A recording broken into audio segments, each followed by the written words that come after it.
Welcome to a full review here of the Mercedes GLC here on Autogefühl, your #1 resource for in-depth car reviews and your #1 community to discuss cars, today with Thomas. And besides our normal review, which is already very interesting, I hope at least, we will also give you actually 4 more reasons to watch this review today. First of all, this one here is the GLC Facelift. That means we'll tell you all about the changes it has here. Second reason is, this one is the GLC 300, a very famous, very common petrol engine worldwide. We had the 63 so far in the facelifted version, but this one here, of course, a little bit more relevant to even more buyers. Third reason, we will compare it also a little bit to the BMW X3. I drove that one 2 days ago, a main competitor of this one here, and I tell you, which one is better in, which field here and there. This will be very interesting. And the fourth one, I also recently drove the GLE, the bigger brother, so let me say it's GLE, to this one, and we'll also compare then, if you think about, going this or that one, what are the differences there. So very interesting comparing aspects also in this episode here today. Mostly I'll comment it during the driving part and also something, on the interior as well. So let's go with everything of that, all the information, all the fun in full HD, full screen and full length. Let's go.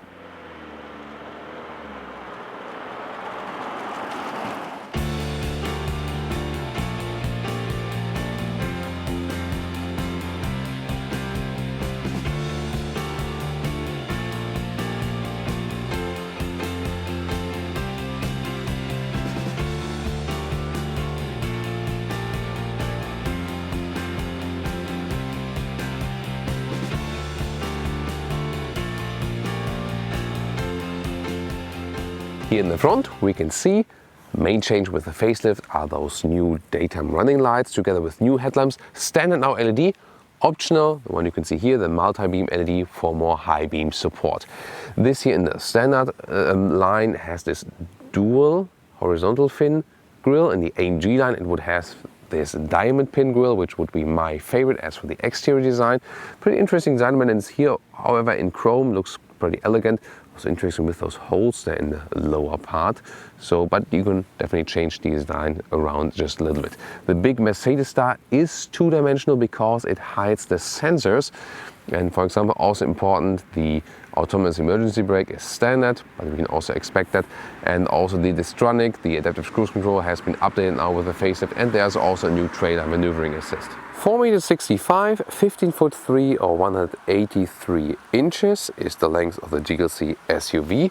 It's also available as a GLC Coupe, which would have the main difference that it has a falling roofline right there. Then wheels start from 17 to 19 inch in the normal GLC specs, which you can see here, the 19 inch ones in the AMG line. There's 19 or 20 inch, so a little bit bigger, and the GLC 63 even goes up to 21 inch, which is then very massive for this mid-size SUV. Then we also have this optional side step. It's very interesting, pretty cool design element, even if it's not maybe that practical. And it's pretty cool when it has, it's mirrored in the freshly cleaned paint here in the lower part. That looks quite fancy then. Other than that, I like it with the elegant chrome frames around the windows and this typical bended L shape that the GLC has right there, together with some slight strong shoulders of, overall a very elegant design. What's your take on that? In the rear we can now see a modern tail lamp signature here. This is definitely fancier, so that's the main facelift change. GLC 300 badge. Overall then, I think, not too much screaming out in the rear, rather round design. And the lower end here, this is typical fake exhaust tip. There's nothing in it, so the real exhaust underneath, yeah, dirt, fake exhaust, Ajlan and Autogefühl. And by the way, suspension information, there's a standard suspension, then a little bit higher one for like soft off-road situations for a couple of €100. Same goes for the sport suspension, which goes lower. And then more sophisticated suspension choices. Adaptive suspension is available for a little bit more than €1,000 extra or dollars. And then more than 2,000 extra is then the air suspension, which is also built in this car here today. So there are a couple of other competitors who have that, but not so many. So this is also one of the unique selling points of this car, and we'll test that comfort, of course, later on. Here we go with the engine. Yay, hydraulic struts. Love that. But I mean, for a vehicle that is between 40 and 80k, we can expect that. So 2-liter 4-cylinder petrol engines like today also. There's a GLC 200 with around 200 horsepower and a GL3 300 with about 250 horsepower, 255 in US, 258 in Europe, so they're different just a little bit. 6.2 seconds is the acceleration figure, and here in the all-wheel drive today, in the US, it's also available as rear-wheel drive. And new with the facelift is that those two engines, the 2-liter 4-cylinder engines, come with an MHEV system, 48-volt board net for more recuperation, and also those sailing or coasting functions, talking about more about that when we drive the car very soon. And still waiting for the update of the GLC 43. Maybe it's there if you watch the review later on.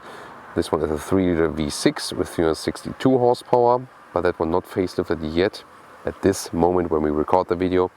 And then already facelifted, also there's a review of that, the GLC 63, the V8 bi-turbo. The 43 also has a bi-turbo, by the way. So the V8 4-liter in the GLC 63 with 476, or in the S version 410 horsepower. And then there are also diesels available, 200D with 163 horsepower, 220D with 194 horsepower, and 300D with 245 horsepower. So those ones are diesel then for Europe.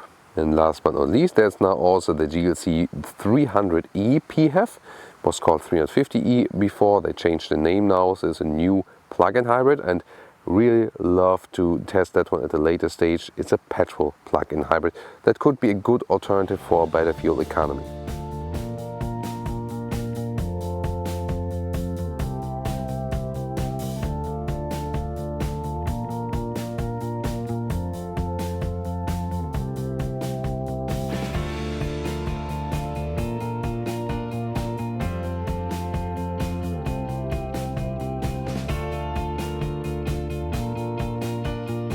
Now to the interior, we see here high-class Artico leatherette top cover. Then we have a matte wood inlet, which is pretty classic and also sophisticated. Galvanized buttons all over the place. Is a very good build quality, and also reasonable door pockets in lower end. Then today we have a mix of brown and beige for the interior. Yeah, I think that's a matter of taste. Here you can see the instruments, all digital now, optional with this facelift, soon more to that, but you can see that at the moment it's all shut off. And then those seats here, again today in beige, but the animal skin spec, how do you see that? They have a little bit more elements here, those elements you can see there and count. If it would be the Artico sustainable and animal friendly leatherette seat, then it would have, I think, 5 elements in this back part, so that's how you can visually differentiate them. The Artico seat's really high class, and in Europe, especially Germany, you can get also a fabric base seat. Then you can get fabric on the inside and leatherette on the outside, which would be an awesome mix. And then also in the US, you can get a full Artico seat. And the cool thing, they offer it in black, beige, gray, brown and red. So Mercedes offers one of the widest choices of different, more sustainable interior materials. Really well done as for the choice. And Dynamica on the inside, microfiber, and Artico on the outside would be for the AMG line. Then you have a little bit sportier and a little bit stickier on the seat when you go into those corners. Phew, yeah, so many things to tell you about the seating choices. You should check out the configurator or the build, how you call it in the US, and just play around with that a little bit. That's really a lot of fun in this case here also with the GLC. The new steering wheel with the facelift, you can see here left side is for the cruise control now, not a separate column. It's easier to set, and also those touch field, right button for the right thumb right there. This is then to control the right screen, and left thumb, left button for the left screen. This is also new. Now let's get inside. Pretty easy entry. You already have an upright SUV seating position. That's cool. Somewhat similar to the BMW X3 as for the height, overall position and so on. Steering wheel has an electric function here. That's not base, that's an option. So it goes in and out and also up and down quite a lot actually. Seat control here at the inside of the doors, which is typical on Mercedes. Hard to do it while reviewing and while sitting here. If you compare it to the GLE bigger, higher, feels a little bit more open and sophisticated as for that. But just from that you have more space. The quality of materials is quite similar in GLC and in GLE. That's different as for the X3 versus X5, where the X5 really has a wider span, wider distance to the X3. Definitely very interesting. But feeling very, very cozy and comfortable in here. Also because you can put the seating area a little bit longer here, and if you have different seat cover, by the way, it won't change necessarily the seat form. There are different seat forms also available, but then this one here, the very same seat form is also available and with different material. So overall, very good impression at first, and a little bit more sophisticated in general to the pre-facelift because of this new steering wheel and also the screens we have here, and we'll of course turn them on when we have the real cockpit perspective from behind. So welcome to this interior. Let's turn everything on. You start with analog gauges on the left, and optional those full digital 12.3 inch now with the facelift. And on the right side you start with a smaller 7-inch screen, and optional this 10.25 inch screen. And both feature the MBUX, this new voice input system where you can, for example, say, "Hey Mercedes, how may I help drive me to Berlin."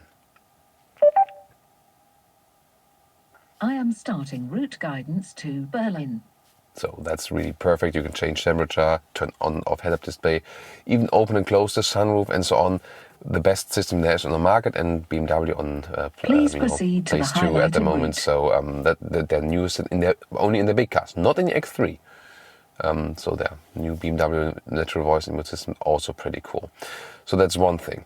Soon more deals to each of those screens. And again here the steering wheel, which is a little bit more fancy than before. Volume control here on the right side, and here with my right thumb I can control the right screen, and then you can also see how that works. But redundant controls, I can also do it like here with a touch or touchscreen, and this is of course also one of the big news. And then here in the lower console I can use this touchpad, that's also an option, and I can write an address there too. This is possible. And then with the left thumb I can control stuff here in the digital instruments and also change the styles and so on. So overall pretty fancy, and I think the facelift did a lot of really nice stuff here, and especially with the wooden decals here, this is like a matte wood here, you can also hear that. That's really cool. And still manual climate unit to be able to control that while driving a little bit better. GPS hotkey, I also like to have it very well reachable here. Then this lower part you slide open, and you have USB-C port now for your smartphone, for the Apple CarPlay and Android Auto connection, but also an inductive charging pad, but it doesn't make any sense if you don't have wireless connection. Some cup holders, and last but not least, in the middle part here, typically it slides open, and then 2 more USB-C devices underneath with some decent space. And they're going all the way USB-C now, definitely. And now to those digital instruments here, yeah, we can also rev it up then, right there. And interesting thing is here, for example, you can have the fuel economy then right there. This is our realistic fuel economy at the moment, and then you can also have some GPS input here. If there is the road map, then you also see a more sophisticated stuff in there. You can change this head-up display settings, or also the complete design of this one here, for example to sportier gauges like this, and also progressive. And the cool thing is, here in the GLC, it loads way faster than in the E-Class or in the GLE with the digital instruments. Probably because it's a little bit easier set up or something. I like it, it's more progressive. And the head-up display right there, the speed, you can also see the allowed speed and also some GPS information. So it's a very nice option. And the speed itself is the crispest, clearest one of that part. The other parts maybe a little bit out of focus from time to time, but overall it's still very helpful. And some more details about this screen. For example, let's take a look at the GPS up close. So it's a nice visualization, and also zoom in and out, and usually also quite responsive. And the Apple CarPlay integration looks like this. Does not use all the way off the screen, but mostly the CarPlay is also not the widest screen format, and this optional Burmester sound system here is delivering a very crystal clear sound. Awesome. The 3D sound system, which is available for the E-Class or the GLE, is a little bit better even, but this one here already at a very, very high level. And there you go back to the normal Mercedes model, Mercedes menu. And here, for example, you can also check some engine data. If the engine is then on, you can play around with that. Yeah, here we go with the engine torque. So a lot of things you can set. And what's also very nice is this comfort features, where in this case you even have option again a massage, which is very rare for this segment. Of course, again, a coast-worthy option. That feels pretty nice. It's nice, yeah, pretty cool. Not exactly that cool as you would have in a GLE, where you have like more single dots in there in the seat, but it's already quite fancy. But you can of course also live without it. And ambient lighting is also very nice. Except blue, of course. Here you can see also something of that already in the interior. Can change the color right there. And of course, always brightness all the way up, yay. The rear view camera is quite good as well too, by the way. Also shows you those helping lines, they adapt, and then you also have this drone view from above. But you can also set it to different views here on the right side, like to, all the way rear, for example, or that one here. And I want to show you also another example of this one here, so where the tires are being seen left and right. For example, if you approach a car wash and then you don't want to damage your wheels, then you can really adapt that. Yeah, that's cool, right? And also to the front view camera. But that's of course the optional, most sophisticated camera system that is available. And here you can always see that this car has air suspension, because with this button you can raise the car for some situations where you need more ground clearance. This one is a driving mode selector. I will also browse through that when we drive the car later on. What I also like is this upper light area, because it has this crystal effect, so pretty cool. And that's here where you open the panoramic roof, like this. As you see, it's split between front and rear. And there you can leave some more light in. And this is the cover, by the way. So there would also be a cover available for really hot days, like this, and then just press once more, like this, and here the cover goes through, and same happens also for the rear. Now to the rear, also with a nice soft touch article on the inside doors and the matte wood. That's awesome. Mr. Sound system here as well, and yeah, it does exactly fit. Those gaps here in the back of the seat, they are really helpful to give you some more knee room. It does exactly fit then for 4 tall adults. You should always raise the front seat a little bit, that it's easy with your feet underneath. And also headroom wise, although this panoramic roof, it does not go all the way over the vehicle. It's split here in between, but then you have another glass area right there, so leaves a lot of light in, and then still some headroom left. And it's actually quite cozy in here. This, of course, and if you compare the former GLK, this one here works very well in the rear. Although it's not the best package, so we have shorter cars that have more legroom, but still you get along very well, and it's also definitely decently comfortable back here. What else do we have? Isofix at the outside parts each. Then you have a cubby hole underneath this armrest, or cup holders in the front, which you can fold out, and you can also get a rear climate unit, and also 2 USB-C supplies in the rear. That's also new with the facelift. Here we go. Trunk can also be opened with a foot kick opening mechanism. Then you can actually lock this lower part. That's a pretty cool function. Then we have more storage underneath, and that's pretty square dimensions. And I really love this top cover, which has rails on the side, and it's very clean solution. On the right side to flip the seat, and also on the left side, together with, when you have the air suspension, you can also lower the car just a little bit. What I want to do first is give you the measurement to the normal seating area. So this would be here then about 90 centimeters, a little bit more in length, whereas we have a little bit more than 1 meter in width, and actually significantly more, almost 1.10 meters. And this is really cool, so good dimensions for this trunk. Also in the height here, this is about 40 centimeters to the top cover, and to the overall height, this one here is about 75 centimeters. And the cool thing is that when you put a cabin trolley right here in this trunk, it is still possible exactly to close the cover here cleanly above it. And now with the X3, for example, that the cover here had to go a little bit lower right here in this area. But it also, had the additional height for the replacement tires. You should check that out to, just to mention it. And then if we also flip the other part, there's a very cool mechanism here. Usually also an option depending on the market. But then, see, everything is easily flowed and all goes all the way flat. And this one here is a little bit less than 1.80 meters in length. So overall, a very versatile car. I like that. Welcome to Thomas's Driving Lounge with the Mercedes GLC in this facelift version. And as I told you initially, I'm going to talk about how does it feel differently from the pre-facelift. How does it feel differently from the BMW X3, one of the main competitors, and also from the Mercedes GLE, the bigger brother, if you're thinking about comparing those. And one of the changes here is that those 2-liter 4-cylinder petrol engines are now MHEV, so mild hybrid systems.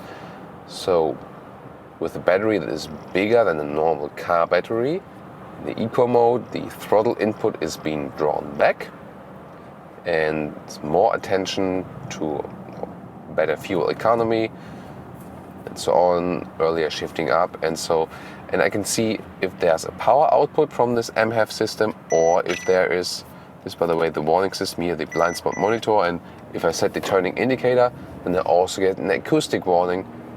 Pretty good system, and you already experienced that. As for the assistance now, so when I'm rolling down here now in the eco mode, what's the car doing? It's recuperating a little bit, but also rolling. So it's more using a rolling. If I go, for example, to the comfort mode, it doesn't change so much as for the recuperation because it's still rolling. If I go to the sports mode, I have actually more engine brake because the car is, a gear lower. And the interesting thing is, it's charging more. So this is really interesting. I would have. Wait a minute. Now it's. But now it's charging more in the eco mode. So not always sure why is it doing that way or that way. Because when we were at the beginning of the hill, the car wasn't charging that much. Maybe it's a thing, but when the car realized we're going down it for a longer time or so, that then the recuperation sets in. And this is really interesting because now the charging is less again, and now we are in the sailing mode. This is very interesting. So the RPMs dropped to 0, and now we're rolling and the engine is shut off. So, and this is a thing that is predominantly happening in this eco mode. So now we're sailing. Now I want to increase the speed once again a little bit more. That won't work that well when you are in the Distronic, in the cruise control mode, by the way. And I mean, that's really interesting because the sailing or coasting thing is something that should be favored by this MHEV system. So that's the reason to do that. And of course, using the recuperation then to get you some electric boost. I mean, for performance reasons, that's one thing. And the other thing is also when you are, getting started just from the traffic light, that you can save some fuel by adding this, electric power to it, which was again gained from recuperation earlier. So yeah, definitely very interesting first impressions. The question is always, does it make a huge difference in the fuel economy overall? And so far, from all our tests, we could say, if you have a proper plug-in hybrid system with a good recuperation, then this even made sense for the fuel economy, even if you were not recharging all the time. But those MHEV systems with the smaller batteries, on paper they were usually better, but then in real-life driving tests, usually it didn't play such a role for the fuel economy, and here as well. So, well, now in winter time, but even without using AC, we had numbers on long-term driving, which were actually a little bit worse than 9 liters or more kilometers, worse than 26 mpg US, 31 mpg UK. So that's already something good if you reach that, but usually the numbers were even a little bit worse. That is a little bit worse than we recently had with the BMW X3 with the 2-liter 4-cylinder engines. So the BMW engine seems to be a little bit more economical in this case, but not too big of a difference. And again, it doesn't seem that this MHEV system would play a major role. I will check it once again when we're finished with this round, definitely on the fuel economy. Other than that, the facelift didn't change much as for the driving characteristics. I mentioned earlier that there are different suspensions available, base suspension, off-road or bad road suspension, which sits a little bit higher, sport suspension, which sits a bit lower, and then that's just a couple of €100 extra each, like 300 and 400. And then if you're going adaptive, like a little more than €1,000 or dollars, then you go with the adaptive suspension, which is already a nice choice. Definitely have more variety in the comfort and sportiness. And then this one, which we have inbuilt here today, more than €2,000 extra, is the air body control. So this one is the air suspension, and quite exclusively also for this segment, the Audi Q5 does offer that, for example, too. But the BMW X3, for example, not. Well, the adaptive suspension of the BMW X3 is really very, very good. So you're not missing an air suspension. And BMW has a very good compromise between sportiness and comfort. Here, so the compromise is better with the BMW. But here, the overall comfort is even a little bit better when you have the air suspension. So picking the air suspension would be one major argument for going with the Mercedes GLC, because they have this very soft carpet-like ride, so and that's really something very cool. If you own such a car for 10 years or so, then you might think about long-term repair costs on the air suspension that will get very expensive. If you're not afraid of that, then you can go for it. And you have enjoyed great comfort until then. Or if you lease the car, then it won't be such a problem anyway. But this is something really cool, to be in this mid-size SUV here and have such a very comfortable air suspension. This is really very, very cool. It's also pretty silent as for the noise insulation. That's also what I like about this car. It fits very well. The steering is pretty light, but still doesn't feel unnatural. So everything is transported to the road. There's no dead zone of the steering. It's pretty cool. And with this new infotainment system, with the digital instruments in this facelift, it gives me also a more modern and more sophisticated experience when driving the car. So that's something where the facelift definitely helped, if you are opting for that stuff. So that's not that it would come directly as standard equipment.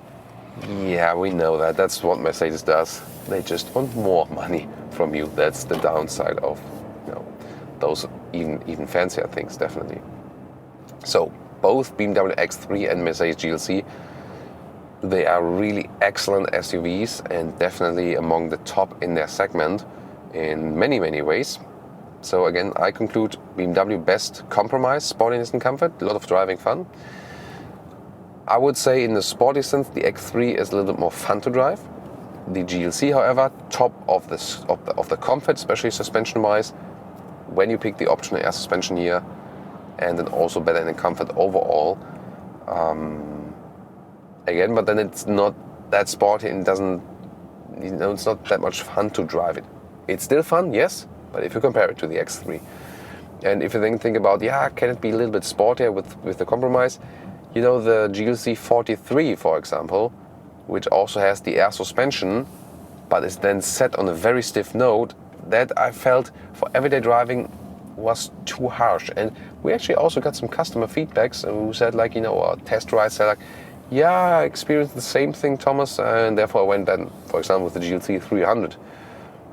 Although, someone wanted the 43, So I think if you go for the high-end top sports model, you might want or expect this very harsh and stiff ride. But if you're going for those, semi-performance models, I think you want a better compromise for your everyday driving. You want a little bit more power, but you still want the great comfort this car has to offer. And here again, it's such a pleasure to enjoy this comfort here. Silence again, good noise insulation. The engine is very well insulated from the cabin. That's really something really amazing. And is really a very, very tough question if you ask me, GLC or X3, which one would I go for? It's really hard, the X3 is a lot of fun to drive. I really also like the very central interior they have here, also again with the facelift changes.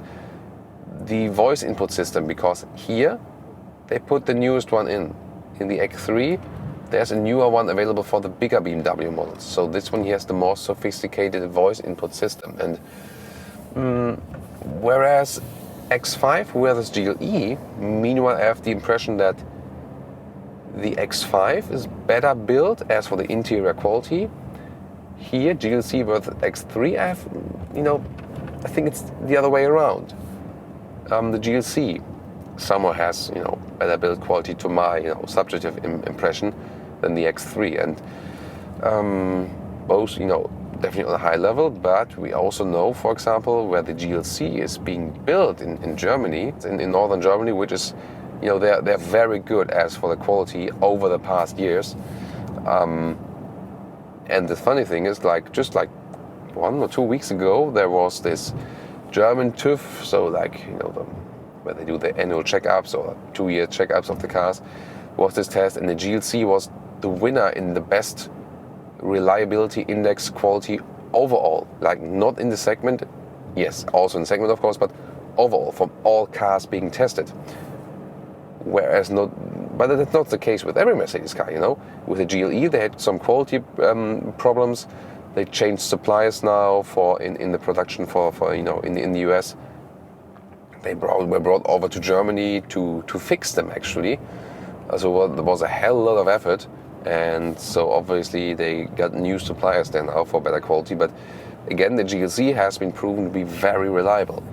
If you have been a GLC customer so far, please share your experience. If it's good or bad, please just share your experience, that we can either prove the point or maybe there's also something which didn't go that well. Would be really looking forward to that. And again, I don't feel like I need to rush things here. This is very smooth ride again, so enjoyable. And those aspects I mentioned, I really love the X3, but in this case, maybe then it's the GLC for me. Predominantly because I enjoy this very relaxing ride again when I go for the air suspension, which I think I would go because that's also one of the unique selling points of this car. Again, very smooth as for the steering wheel, even though it's not the sportiest one. Upright seating position, very comfortable on the long run. And I can, when I want to have the head-up display on, I'll just say, hey Mercedes, head-up display on, and then it's already happening, What can I do for you? Head-up display on. The head-up display is on. So then it was already on in this case, but that's pretty cool. Natural voice input and some stuff you don't have to search in the menu, and that's already it. So that's also very, very well done. The engine is very silent, very calm, especially when you are in the cruising modes all the time. The MF changes, yeah, it's nice. You can have some recuperation, but it's not like a major game changer. We've been running downhill now quite a lot of time. That's why the fuel economy is quite good at the moment. But still, that's around 9 liters. Although we have been, what's happening here? It's an accident. So although it was downhill, a lot of times, that should be way better now. So fuel economy, not happy with that. Would have expected more from this MF system. So sports mode, by the way, when sports plus, there's no one here at the moment. Let's just accelerate a little bit, see how much power this car has for you. So let's just go. So that's 70 kilometers an hour already. That went quite quick, and the absolute figure to 100 kilometers or 62 miles an hour would be 6.2 seconds. So yes, very silent and refined, this engine, but if you want the power, wow, you have it. And that felt to me even a little bit more spontaneous than the X3 I've just ridden yesterday or 2 days ago in the US. Maybe in this case, the MF is not that important for the fuel savings, but for the power boost. This one here has about 250 horsepower, but then there are a little bit more horsepower added by this by this MF system. So this seems to work actually, with the extra electric boost. So I was expecting predominantly fuel economy changes, and not that it would change much in the power, but yeah, it seems I get all the EQ power at the moment now. But actually it's the other way around. It's a very interesting finding of this driving part. So it's more obviously about power than about better fuel economy. Pretty interesting, yeah. And we had the same experience also with the Mercedes C-Class, which is sharing a lot of parts here, of course, with the GLC. That's why they also call it C. Also, same result with the MF system, that the fuel economy wasn't really that good. But again, for power, why not? And yeah, this Sport Plus mode, really gives you some very decent output. Pretty nice, definitely. This one here, this car, by the way, also still a classic all-wheel drive system. So rear-wheel bias as well. You also see that, for example, the GLC 300 is also available as rear-wheel drive only in the US, but only in the US. But that's also, always a hint that it's not front plus rear, but rather rear plus front, But this one here, rather a classic all-wheel drive, the real deal. And in Europe and Germany, you only can get this one here, the GLC, as all-wheel drive. So let's maybe go to the normal comfort mode and have some more motorway ride here. At about, let's go to 100 kilometers. Getting on and also setting the cruise control. It's an adaptive cruise control built in here, so I can also set the distance to the car in front of me, and then the distance is being kept, so it's pretty reliable. And we also have a lane keeping assist. Do not put your hands off the steering wheel. I'm always ready to intervene, just demonstration purposes now. Professional rider, don't attempt, disclaimer. So here now the car already complains I should put something at the steering wheel, but you see the car is being kept in the lane, so that's also done very well. And you should keep your hands on the steering wheel, and then it's a little bit more at ease. So definitely for longer motorway journeys, I can relax a little bit more here in the GLC, and probably at this point in this segment it will be a little bit more important to me than sportiness, but maybe it's the other way around for you. So pretty cool overall. Then to me, driving wise, among the top in the segment, if not the best, especially if you think about comfort. Then if you think about the GLE, the bigger brother, which I also recently drove, and so I can also very well compare that. We also at 100 kilometers or 60 miles an hour, perfectly silent in this interior. This is also awesome. Good feeling also for the brakes, very natural feeling for the brakes. So how you can, fine tune that. And then again, recuperation is being used. So for the GLE discussion, bigger versus smaller. If you have the air suspension inbuilt in the GLC, it feels like less of a difference, because quite often when you compare those mid-size against the full-size, that's the European definitions for, GLC versus GLE, X3 versus X5, Q5 from the Audi versus Q7,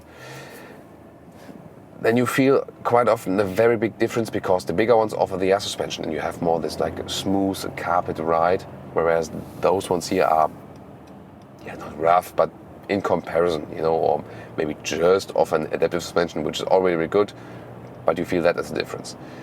This is even out here a little bit, so the riding comfort suspension-wise is almost equal to the GLE.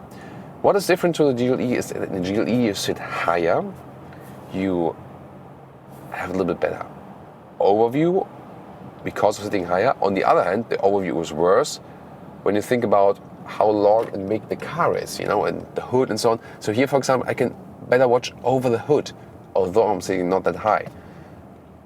So it's not entirely black and white, it's, some there, some there.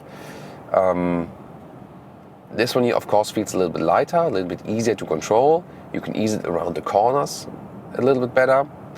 And GLE then again gives you a little bit more, huge, sophisticated driving feel. So the question is, how much money do you want to spend?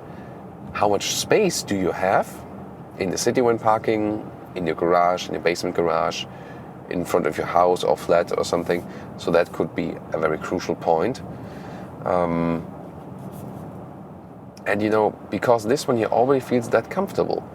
The funny thing is here also that GLC versus GLE, both are excellent cars, but maybe in this case here I would say I would take the advantages of having a more compact vehicle, a little bit more flexible in the city and so on, in comparison to the bigger GLE. And because they're both set on a comfort, that I feel sportier in this one here. With the BMWs, they are sportier in general.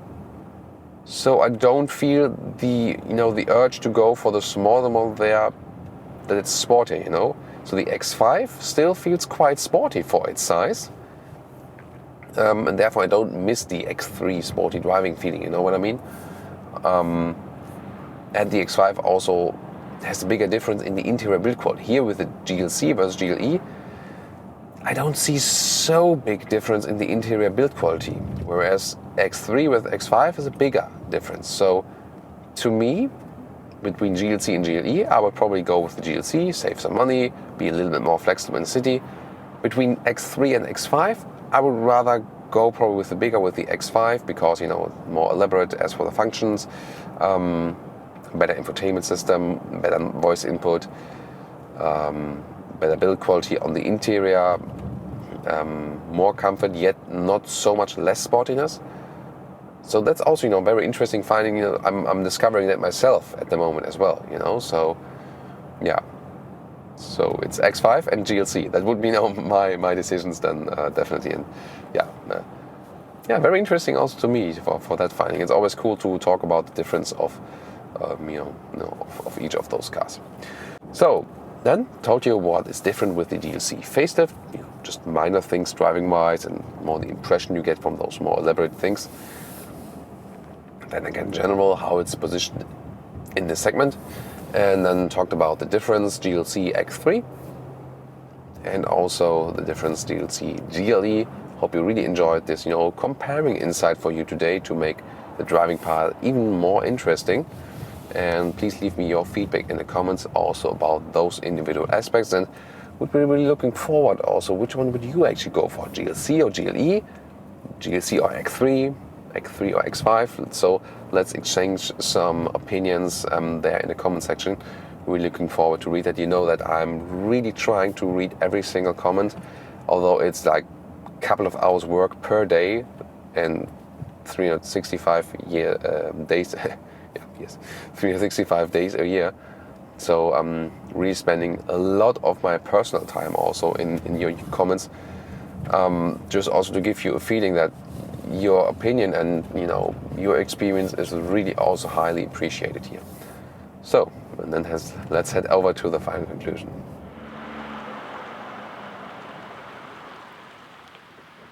And now to our conclusion for the day with the Mercedes GLC here as the facelift. Exterior changes, not that much, of course. Yeah, lamps, new LED standard is good. Yeah, the daytime running light, or let's say like the signature in the tail lamps also look more modern, a little bit cooler. Overall, an elegant design, definitely overall for the car. Interior, high build quality, and also vast choices of animal-friendly material. That is really where they are leading, together with Tesla, of course, who made that standard anyway. Also with those infotainment systems upgrades, this is also pretty fancy. If you go for that one, it's an option, yes. But the MBUX is gladly standard, so with this voice input and so on, this is really leading on the market at the moment. And also some decent space they have there, especially flexible trunk system. That's pretty cool when you have that electric flipping system especially. Driving wise, so great, very well insulated. And wow, the air suspension is really so comfortable in this segment, leading in this segment to me. As for the comfort, yeah, maybe the BMW X3, for example, is a bit more sportier fun, but this one here, the comfort king then as for that. Definitely one of the best cars overall in the segment, and also mentioned that in the driving part, recently at least for a German rating, with the TÜV ratings, so where they check the cars on mostly 2 or 3 year basis. This one here also scored the best result overall from all cars that have been tested. So it seems also to be a very reliable one. Then also, if you think about the engine, now with the new MHEV system, was a little bit disappointed that the fuel economy wasn't better. So that was actually one of the very few bad results about this review. However, the boost was a little bit better. So I felt that, it was a little bit faster, more explosive as for the acceleration with this additional electric boost. So for solving the fuel economy problem, that's maybe where the new PHEV could step in, the 300e, and I hope to test that one also at a later stage. Now I'm also looking forward to your comments, and also told you a little bit more GLC versus GLE. In this case, this one here, especially with the facelift now, offers so many stuff that GLE is also offering that the difference between GLC and GLE is somewhat diminishing. Of course, there are still some differences, also mentioned those, but has been smaller now. Now, finished for the day. I hope I gave you a lot of interesting insight. Hope you enjoyed this episode together with us. And please also tune into more relevant reviews we have in the video description, in the pinned comment, like a GLE review, X3 review, GLC 63 review. We will also link those, so when you're finished with this video, you can also tune into other ones and maybe save them for later or whenever. Thanks so much for tuning in today, especially to our long-term subscribers. So great to have you here. See you next time.